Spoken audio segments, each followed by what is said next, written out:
हाय दोस्तों, कैसे हैं आप सभी। मैं डॉक्टर अनव्यास फिर से अपने YouTube चैनल पर आप सभी का स्वागत कर रहा हूं और आशा कर रहा हूं सभी ठीक है, मस्त एंजॉय कर रहे हैं। फोर्थ मोस्ट इंपॉर्टेंट क्वेश्चन के ऊपर मैं आ गया हूं।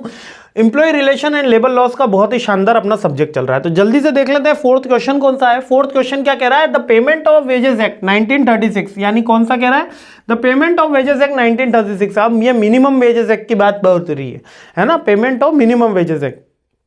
इससे पहले अपन वेजेस एक्ट के बारे में पढ़ा था, अब ये मिनिमम वेजेस एक्ट है। वेजेस एक्ट मिनिमम के बारे में बात हो रही है। इसका मतलब क्या है, यहाँ पर पहली बार अंग्रेजों ने सोचा कि ये जो साहूकार हैं बहुत एक्सप्लॉयटेशन कर रहे हैं, भाई एक मिनिमम वेजेस फिक्स कर दो, जिससे एक फायदा ये भी होगा कि जो लॉकडाउन होगा वो खत्म हो जाएगा। और फिर इसमें गवर्नमेंट ने एक प्रोविजन और लगा, वो लिखा प्रोबेशनल पीरियड, जो आज तक चलता है। प्रोबेशनल पीरियड यानी कि 14 महीने 18 महीने हम काम करवा के देखेंगे, हमें काम समझ में आया तो तुम्हें फिक्स करेंगे, वरना टाटा गुड बाय।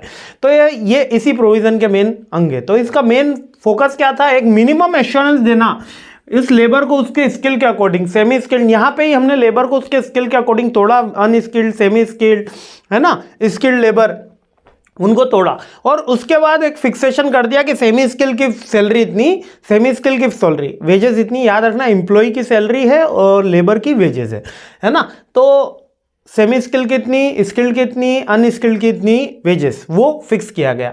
और कवरेज किया गया इसमें वर्कर्स को डिफरेंट कैटेगरीज में। मीन्स के आप जो कॉन्ट्रेक्चुअल लेबर्स होंगे वो बाहर होंगे, जो प्रोफेशनल वाले होंगे वो बाहर होंगे, बाकी जो फिक्सेशन में आएंगे उनको रखा जाएगा। एक फिक्स पेमेंट मेथड अपनाया गया। वर्किंग आवर्स फिक्स किया गया, 8 आवर्स, 10 आवर्स, 12 आवर्स।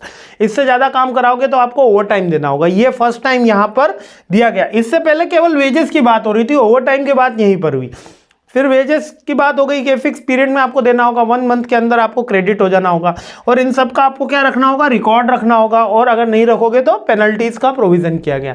इसके अमेंडमेंट भी इफेक्टिवली टाइम टू टाइम हुए हैं, डिकेड्स में आप इसके अमेंडमेंट बोल सकते हो। और इसका एनफोर्समेंट कौन कराता है, वापस लेबर ऑफिसर।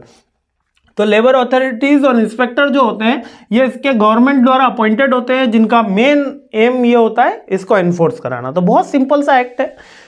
वापस से अपन ने एक एक्ट देखा, ये मिनिमम वेजेस एक्ट है, इससे पहले पेमेंट एक्ट पढ़ा था, है ना। तो दोनों में याद रखना, पेमेंट ऑफ वेजेस एक्ट और मिनिमम में याद रखना, इसमें एश्योरेंस करा था कि कैटेगराइज आपको इतना देना होगा। और प्रोबेशन पीरियड की बात भी इसी के अंदर करी गई थी, है ना। तो चलिए आगे बढ़ते हैं, सीरीज आगे बढ़ाते हैं। जय हिंद।